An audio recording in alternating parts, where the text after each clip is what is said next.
نام ہے اور میرا تعلق شعبہ اردو دہلی یونیورسٹی سے ہے۔ صدر محترم کی صاحب صدر کی اجازت سے کل سے ایک میں بات کرنا چاہتا ہوں کہ کل سے آج تک جتنے صدور حضرات نے جو باتیں بتائی ہے اپنے صدارتی اجلاس میں، اس کو ذہن میں رکھتے ہوئے میرا مقالہ صدر محترم کی اجازت سے، میرا مقالے کا عنوان ہے کلیات فراق گورکھپوری کے چند نسخوں کا تنقیدی جائزہ، اور میری پی ایچ ڈی کا موضوع ہے فراق کی شاعری کا عروضی تجزیہ۔ تحقیق کی بنیادی شکوک پر ہوتی ہے، جس سے قرید اور تجسس کا جذبہ پیدا ہوتا ہے، اور رفتہ رفتہ موالتے کی راہ سے گزر کر یقین کی منزلوں پر پہنچنا ہی تحقیق ہے۔ میرے سامنے فراق گورکھپوری کی 4 مختلف کلیات موجود ہیں۔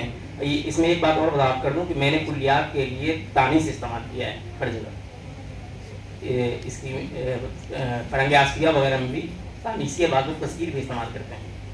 یہ چاروں کلیات اردو شعر و ادب کی نامور شخصیات کی ترتیب دی ہوئی ہیں، میں ان کا نام نہیں لیتا، آگے بڑھتا ہوں۔ پہلے میں مطرب نظامی صاحب کی کلیات پر بحث کرتا ہوں۔ اس میں کل 481 صفحات ہیں۔ یہ فرید بک ڈپو دہلی 2011 کا شائع شدہ نسخہ ہے۔ شروع میں مطرب نظامی کی تحریر فراق کے بارے میں ہے، ساتھ ہی فراق پر جگناتھ آزاد اور وامق جونپوری وغیرہ کے اعتراضات کا جواب ہے۔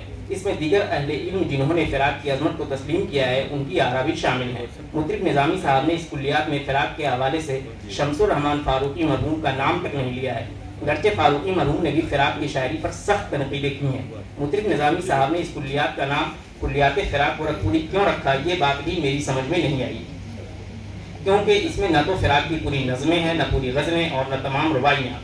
ظاہر ہے 481 صفحات میں تمام کو لانا ممکن بھی نہیں ہے، کیونکہ اکیلے روپ میں 350 سے زیادہ رباعیاں شامل ہیں، اور صرف شعلہ ساز کی غزلوں کو لیا جائے تو اپریل 1945 کے ایڈیشن میں 138 غزلیں ہیں۔ کچھ غزلوں کے اشعار 30 تک پہنچتے ہیں، لیکن مطرب نظامی کی کلیات کو دیکھ کر اندازہ ہوا کہ ممکن ہے اس میں فراق کی وہ نظمیں، غزلیں اور رباعیاں شامل ہوں گی جو اب تک ان کے سابقہ کسی مجموعے میں شامل نہیں ہیں۔ ان کو یکجا کر کے محترم نے کلیات یعنی باقیات بنایا ہو، لیکن ایسا بھی نہیں ہے۔ کچھ غزلیں اس میں ایسی ضرور شامل ہیں جو سابقہ کسی مجموعے میں نہیں ہیں، لیکن اکثر وہی غزلیں نظمیں ہیں جو پہلے فراق کی زندگی میں ہی شائع شدہ نسخوں میں موجود ہیں۔ مثلا ایک غزل آنکھوں سے جو بات ہو گئی ہے، بہت مشہور غزل ہے۔ میں ہر غزل جو مثال دوں گا اس میں صرف ایک مصرع پڑھوں گا مطلع کا، کیونکہ وقت کمی ہے۔ آنکھوں سے جو بات ہو گئی ہے، اس کو مطرب نظامی نے صفحہ 62 پر نقل کیا ہے۔ یہ پہلے بھی گل نغمہ، پچھلی رات، گل بانگ، نغمہ نما اور بزم زندگی، رنگ شاعری میں موجود ہے۔ ساتھ ہی رسالہ آج کل دہلی کے نومبر 1955 کے شمارے میں صفحہ 2 پر یہ غزل موجود ہے۔ آگے بڑھتے ہیں۔ مرتب نے کچھ، اس کی بہت ساری میں نے مثالیں دی ہیں، درجنوں مثالیں ہیں۔ مرتب نے کچھ غزلیں نئی بھی تلاش کی ہیں، لیکن ان کا منبع و ماخذ انہوں نے بتانے کی زحمت نہیں کی۔ میں نے جستجو کے بعد پتہ لگایا کہ ایک غزل جس کا پہلا مصرع اے لال اے وادی محبت مطرب نظامی نے صفحہ 54 پر نقل کیا ہے۔ یہ نقوش لاہور 1963 صفحہ 84 پر ہے۔ اور بھی مثالیں ہیں۔ نظموں کے معاملے میں بھی مطرب نظامی نے اپنی مرتبہ کلیات میں کوئی اہم کارنامہ انجام نہیں دیا ہے، بلکہ وہی تمام نظمیں شامل ہیں جو پہلے مضمونوں میں شامل ہیں، اور ان کا ذکر اکثر فراق کی مشہور نظموں کے حوالے سے آتا ہے۔ اس میں مطرب نظامی کا کوئی تحقیقی کارنامہ نہیں ہے۔ ہاں، فراق کی پتنگ بازی اور فراق اور برسات وغیرہ کچھ ایسی نظمیں ضرور اس میں شامل ہیں جو میرے مطالعے میں نہیں معلوم ہوتی ہیں۔ رباعیوں میں بھی وہی حال ہے۔ صفحہ 392 پر روپ کے سر ورق کی تصویر ہے، جس میں روپ کی اور اس کے علاوہ کچھ رباعیوں کو شامل کیا گیا ہے۔ اس میں وہ فراق کی رباعی جو مشہور ہے کہ وہ چہرہ کے برق پورا پہ چھپتا ہے، سب کو یاد ہوا، وہ بھی شامل ہے اس میں۔ مجموعی طور پر مطرب نظامی کی مرتب کلیات کسی بھی زاویے سے کلیات کہلانے کے لائق نہیں ہے، کیونکہ نہ تو اس میں تمام غزلیں ہیں، نہ تو تمام نظمیں، اور نہ ہی تمام رباعیاں۔ دوسری کلیات پروفیسر جعفر رضا مرحوم کی مرتب ہے۔ یہ کلیات 2 جلدوں پر مشتمل ہے اور قومی کونسل برائے فروغ اردو زبان نئی دہلی سے 2018 میں شائع ہوئی ہے۔ بظاہر ان دونوں جلدوں کو سرسری دیکھنے پر ایسا محسوس ہوتا ہے کہ فاضل مرتب نے بہت ہی محنت اور ریاضت سے اس کو ترتیب دیا ہے، کیونکہ تمام غزلوں کے اخیر میں اس کی تخلیق کا سن بھی لکھا ہوا ہے، اور ساتھ ہی مذکورہ غزلیں فراق کے سابقہ کن کن مجموعوں اور رسالوں میں شامل ہیں، ان تمام کا اندراج ہے۔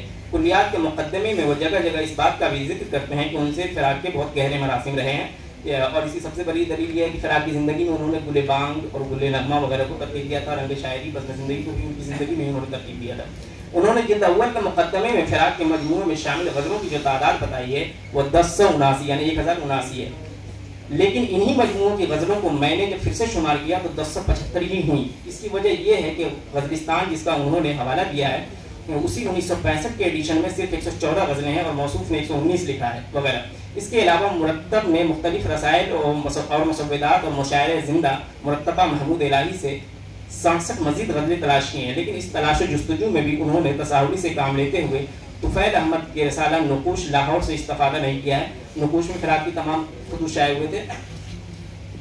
رسالہ آج کل دہلی سے بھی تلاش و جستجو میں انہوں نے سرسری ہی کام لیا ہے. اس کی سب سے بڑی دلیل یہ ہے کہ رسالہ آج کل 1 جنوری 1947 کے جس صفحہ نمبر 23 کی ایک غزل کا انہوں نے حوالہ دیا ہے، رسالے کے اسی صفحے پر ایک دوسری غزل ہے جس کا ذکر موصوف نہیں کرتے ہیں. اور یہی حال مرقہ، رسالہ مرقہ جو لکھنؤ سے نکلتا تھا جنوری 1926 میں بھی ایک غزل کا انہوں نے حوالہ دیا ہے جس کو محمود الہی صاحب نے حوالہ دیا ہے، لیکن اسی میں دوسری غزل موجود ہے اس کا انہوں نے ذکر تک نہیں کیا ہے. غزلوں کے سنین کے حوالے سے جعفر رضا لکھتے ہیں، شروع ہوتی ہے، فراق کی غزلوں سے متعلق سنین کے معاملے میں خود فراق کے تسامحات بھی ہماری تحقیق و تدقیق میں سامنے آئے ہیں. ان کا دعویٰ ہے صفحہ نمبر XXIX، یہ رومن میں دیا ہوا ہے. مزید آگے بڑھے تو شعلہ ساز مطبوعہ اپریل 1945 میں 138 غزلیں شامل ہیں جس کی تمام غزلیں اپریل 1944 سے پہلے کی ہیں. اس کی دلیل عرض مرتب کے حوالے سے خود اس میں یوسف ظفر صاحب لکھتے ہیں صفحہ نمبر 1 پر. میں اسے بات کو چھوڑتا ہوں کیونکہ پھر بات لمبی ہو جائے گی. اس مجموعے میں 138 غزلیں ہیں اور وہ اس میں لکھتے ہیں یوسف ظفر صاحب کی یہ مسودہ جب مجھے ملا آج سے تقریباً 1 سال پہلے، اور یہ اپریل 1945 میں لکھ رہے ہیں، یعنی کہ 1 سال پہلے 1944 اپریل میں ان کو ملا ہوگا مسودہ. اس مجموعے میں 138 غزلیں شامل ہیں. ان میں سے صرف 46 غزلوں کو انہوں نے 1945 سے پہلے کا تسلیم کیا ہے. بقیہ تمام 92 غزلوں کو انہوں نے 1945 سے منسوخ کیا. بلکہ حد تو تب ہو گئی کہ ایک غزل، پہلا مصرع ہے اس کا، پچھلے پہر شب فراق کون یہ مجھ سے کہہ گیا، کو 1946 میں شمار کریں. کتاب 1945 میں چھپتی ہے، اس کو شمار کر رہے ہیں 1946 میں، اور بلکہ اس سے پہلے کی غزل ہے، 1 سال پہلے کا خود وہ حوالہ دے رہے ہیں. 1946 میں شمار کر گئے اور دلیل صرف شعلہ ساز کو بنایا. اس کے علاوہ انہوں نے عرض مرتب جو شعلہ ساز کا ہے ان کو بھی پڑھنا انہوں نے گوارا نہیں کیا، کیونکہ اس میں کچھ غزلوں کے سن دے کر عہد بہد فراق کی شعری بالغی کو بھی دکھانے کی کوشش کی گئی ہے. میں صرف 2 مثالیں دوں گا، یہ بہت ساری مثالیں ہیں. پہلی غزل، دھوکا کھایا ہوگا نظر دل کو وہم ہوا ہوگا. دوسری غزل، دل کا چھالا پھوٹ چلا تھا ہجر کی گھڑیاں آخر تھیں. ان کے بارے میں شعلہ ساز میں 1925 لکھا ہوا ہے. اس کے باوجود جعفر رضا نے اس کو کلیات جلدوم میں 1945 کی غزلوں میں شمار کیا ہے. اس طرح کی درجنوں مثالیں ہیں. میں آگے بڑھتا ہوں.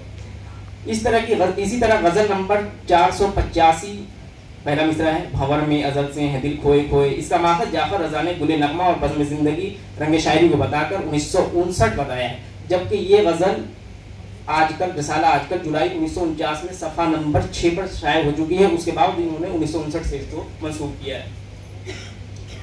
مرتب نے غزل نمبر 616 میری نواز سے جل اٹھتے تھے پہروں پر پہ چراغ کے آخری شعر کے بارے میں لکھا ہے کہ یہ شعر سرکاری جریدہ نیا دور کے لیے ناقابل اشاعت تھا اور مسودات فراق میں، جبکہ یہ رسالہ آج کل میں جنوری 1970 صفحہ 6 پر یہ غزل بھی چھپ چکی ہے. کلیات فراق جلد اول کی غزل نمبر 10 کا جعفر رضا نے جو حوالہ دیا ہے وہ رمز و کنایات اور غزلستان کا ہے. تو اس میں رمز و کنایات میں فراق میں غزل دینے کے بعد نیچے میں ایک عبارت لکھی تھی، اس کو انہوں نے صرف رمز و کنایات میں نقل کیا ہے اور غزلستان کے حوالے سے اس کو حذف کر گئے ہیں. اسی طریقے سے اور بھی ایک غزل ہے، کبھی اجرت گہے جانا دلے میرا نہ ہوا، اس کو بھی اس کے پیچھے عبارت ہے، ان کا کہیں پر انہوں نے ذکر نہیں کیا پوری کلیات میں. اسی طرح کئی مقامات پر دونوں جلدوں میں ایسا ہوا ہے کہ جعفر رضا نے کلیات میں جس غزل کو پیش کر کے اس کا ماخذ جس صفحے پر بتایا ہے، غزل اس کے بعد یا پہلے والے صفحے پر ملتی ہے، اور کبھی کبھی 5 اور 10 صفحات بھی آگے پیچھے ہوتے ہیں، اور کبھی اس مجموعے میں ہی غزل نہیں ملتی ہے.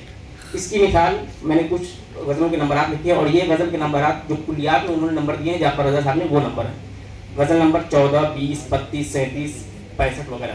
مشاعرہ زندہ میں فراق کی جتنی غزلیں شامل ہیں ان کا ماخذ محمود الہی صاحب نے زمیندار لاہور کو بتایا ہے، اور جناب فاضل مرتب نے محمود الہی صاحب کی بات کو بھی تلاش کرنے کی جستجو نہیں کی، بس اسی کو نقل کر دیا ہے. بعض جگہوں پر جعفر رضا صرف رسالہ کا نام لے کر غزل نقل کر جاتے ہیں، اس کا سال، شمارہ، صفحہ نمبر وغیرہ کچھ بتانے کی زحمت نہیں کرتے ہیں. کلیات جلد اول کی غزل نمبر 53 اور 54 کا ہے یہ یاد. غزل نمبر 54 کا ماخذ زمانہ دسمبر 1929 بتایا گیا، جبکہ میں